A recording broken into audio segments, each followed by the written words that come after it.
রাজকুমারী এবং কাঠুরিয়ার গর্গ।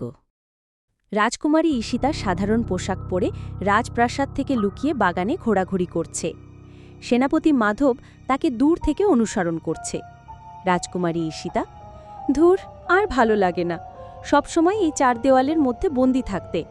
বাবা কি ভাবেন আমি একটা পোষা পাখি? সেনাপতি মাধব এগিয়ে এসে বলল, রাজকুমারী, আপনি এখানে? রাজা জানতে পারলে?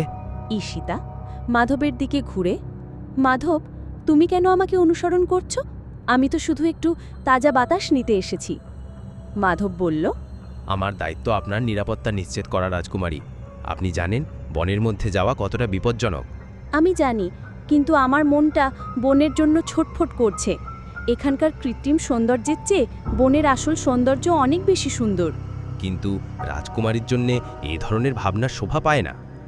ঈশিতা দীর্ঘশ্বাস ফেলে, যাগ্গে, তুমি তোমার কাজ করো, আমি চললাম। ঈশিতা দ্রুত বাগান থেকে বেরিয়ে যায়। মাধব কিছুটা হতাশ হয়ে মাথা নাড়ে। ঈশিতা বনের মধ্যে হাঁটছে। সে একটি ঝর্ণার কাছে এসে থামে।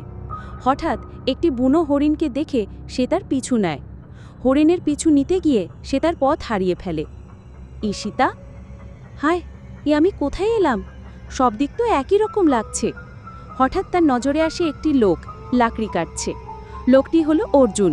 তার শক্তিশালী পেশি, শান্ত মুখ এবং সরল হাসি ঈশিতাকে মুগ্ধ করে। ঈশিতা কাছে গিয়ে, এই যে শুনছেন, আপনি কি আমাকে পথ দেখিয়ে দিতে পারবেন? আমি পথ হারিয়ে ফেলেছি। অর্জুন তার কুড়াল থামায় এবং ঈশিতার দিকে তাকায়। সে ঈশিতার পোশাক দেখে তাকে চিনতে পারে না। অর্জুন বিনয়ের সঙ্গে, পথ হারিয়েছেন? আপনি নিশ্চয়ই কোনো দূর গ্রাম থেকে এসেছেন। ঈশিতা নিজের পরিচয় লুকিয়ে, হ্যাঁ, ঠিকই ধরেছেন, আমার নাম লতিকা। লতিকা, ভালো নাম। আমি অর্জুন। আচ্ছা, আপনি কোথায় যেতে চান? আমি আসলে রাজপ্রাসাদের দিকে যেতে চাই। রাজপ্রাসাদ? সে তো এখান থেকে অনেক দূর। আপনি একা ফিরতে পারবেন না। আমি আপনাকে কিছু দূর এগিয়ে দিচ্ছি। ঈশিতা মুগ্ধ হয়ে, ধন্যবাদ অর্জুন। অর্জুন হাসে। তাদের চোখাচোখি হয়। তাদের মধ্যে একটি সুন্দর সম্পর্ক শুরু হয়। জঙ্গলের ভিতর অর্জুনের কুঁড়েঘর। গভীর রাত। ঈশিতা এবং অর্জুন ছোট কুঁড়েঘরের সামনে বসে আছে। আগুন জ্বলছে। অর্জুন তাকে কিছু ফল খেতে দিয়েছে। এবার আপনি বিশ্রাম নেন। কাল সকালে আমি আপনাকে রাজপ্রাসাদে পৌঁছে দেব। অর্জুন, তুমি আমাকে রক্ষা করেছ। তোমার ঋণ আমি কোনোদিন ভুলব না। এতে ঋণের কি আছে? আমার দায়িত্ব ছিল পথ হারা একজন মানুষকে সাহায্য করা। ঈশিতা, তুমি খুব ভালো মানুষ অর্জুন। তাদের কথোপকথন চলতে থাকে। ঈশিতা তার মন খুলে অর্জুনের কাছে রাজকীয় জীবনের দুঃখের কথা বলে। অর্জুন মনোযোগ দিয়ে তার কথা শোনে। অর্জুন, আপনি রাজকুমারী, তাই না? ঈশিতা অবাক হয়ে, তুমি কিভাবে জানলে? অর্জুন, আপনার কথা বলার ধরন, আপনার চোখের ভাষা, সব মিলে মনে হলো আপনি সাধারণ কেউ নন। ঈশিতা দীর্ঘশ্বাস ফেলে, হ্যাঁ, আমি রাজকুমারী, কিন্তু আমি এই পরিচয়ে বাঁচতে চাই না। আমি মুক্ত হতে চাই। অর্জুন, মুক্তি মনের ব্যাপার রাজকুমারী। কোনো দেয়াল আপনাকে আটকে রাখতে পারে না। তারা একে অপরের চোখের দিকে তাকিয়ে থাকে। এই প্রথম ঈশিতা নিজের অস্তিত্বের বাইরে অন্য কারো প্রতি টান অনুভব করে। অর্জুনও তার সরলতায় মুগ্ধ হয়। রাজপ্রাসাদের দরবার। রাজা বিক্রম চিন্তিত মুখে বসে আছেন। মাধব তার সামনে দাঁড়িয়ে। রাজা বিক্রম বলল, মাধব, তুমি কি বলছো? ঈশিতারা এখনো ফেরেনি? মাধব বলল, মহারাজ, আমি অনেক খুঁজেছি, কিন্তু কোথাও তাকে পাইনি। রাজা বিক্রম রাগে গর্জন করে, তোমার এত সাহস? আমার একমাত্র মেয়ের কোনো বিপদ হলে আমি তোমাকে শাস্তি দেব। মাধব, মহারাজ, আমি নিশ্চিত সে ঠিক আছে, বনের গভীরেই কোথাও আছে। রাজা বিক্রম চিন্তিত, আমি জানি না কি হচ্ছে। আমার মেয়ে যে কোনো রাজপুত্রকে বিয়ে করবে, সে এখন বনের মধ্যে ঘুরে বেড়াচ্ছে। রাজা বিক্রম ক্রুদ্ধ হয়ে সিংহাসন থেকে উঠে দাঁড়ান এবং বলেন, এখনই সকল সেনাকে পাঠান, ঈশিতাকে খুঁজে বের করে নিয়ে আসুন। মাধব, যেমন আদেশ মহারাজ। রাজপ্রাসাদের প্রাঙ্গণ। সকালবেলা। রাজা এবং মাধব চিন্তিত হয়ে অপেক্ষা করছেন। হঠাৎ ঈশিতা এবং অর্জুনকে আসতে দেখে তারা অবাক হন। রাজা বিক্রম অর্জুনকে দেখে রাগে, তুমি কে? আমার মেয়েকে তুমি কোথায় নিয়ে গিয়েছিলে?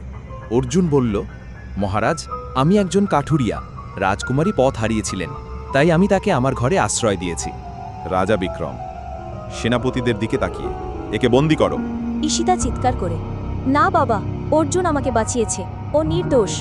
রাজা বিক্রম, চুপ করো ঈশিতা। একজন কাঠুরিয়ার ছেলের সাথে তোমার কি সম্পর্ক? ঈশিতা, সম্পর্কের কোনো সীমা হয় না বাবা। অর্জুন আমাকে শিখিয়েছে কিভাবে স্বাধীনভাবে বাঁচতে হয়। আমি ওকে ভালোবাসি। রাজা বিক্রম স্তম্ভিত হয়ে যান। মাধব তার দিকে তাকিয়ে হাসে। অর্জুন এবং ঈশিতা একে অপরের হাত ধরে। অর্জুনের চোখে ভালোবাসা, সাহস আর এক রাশা স্বপ্ন। রাজা বিক্রম ঈশিতার দিকে তাকিয়ে, তুমি এটা করতে পারো না ঈশিতা। তোমার এই প্রেমের জন্য পুরো রাজ্যকে অপমানিত হতে হবে। ঈশিতা, অপমান হয় না বাবা, সম্মান বাড়ে। ভালোবাসা যে কোনো সম্পর্কের চেয়ে অনেক বড়। রাজা বিক্রম গভীর চিন্তায় পড়ে যান। তিনি জানেন তার মেয়ে যা ঠিক মনে করে তাই সে করে। তিনি অর্জুনের সাহসের প্রশংসা করেন। শেষ পর্যন্ত তিনি তাদের সম্পর্ক মেনে নেন। রাজা বিক্রম, ঠিক আছে অর্জুন, আমি তোমাকে আমার জামাতা হিসেবে গ্রহণ করলাম, তবে আমার একটি শর্ত আছে। অর্জুন অর্জুন বিনয়ের সঙ্গে, বলুন মহারাজ। রাজা বিক্রম, তুমি শুধু কাঠুরিয়াই থাকবে না, তুমি আমার রাজত্বের প্রতিরক্ষায়ও নিয়োজিত থাকবে। অর্জুন ঈশিতার দিকে তাকিয়ে হেসে, আমি তাতেই রাজি মহারাজ। অর্জুন এবং ঈশিতা একে অপরের দিকে তাকিয়ে হাসে। তাদের চোখে স্বপ্নের আলো। তাদের প্রেম সব বাধা পেরিয়ে অবশেষে জয়ী হল। গল্পটি এখানেই শেষ হলো ছোট বন্ধুরা। এরকম আরও মজার মজার গল্প পেতে চ্যানেলটি সাবস্ক্রাইব করে বেল আইকনে ক্লিক করে দাও। লাইক, কমেন্ট, শেয়ার করতে ভুলো না যেন।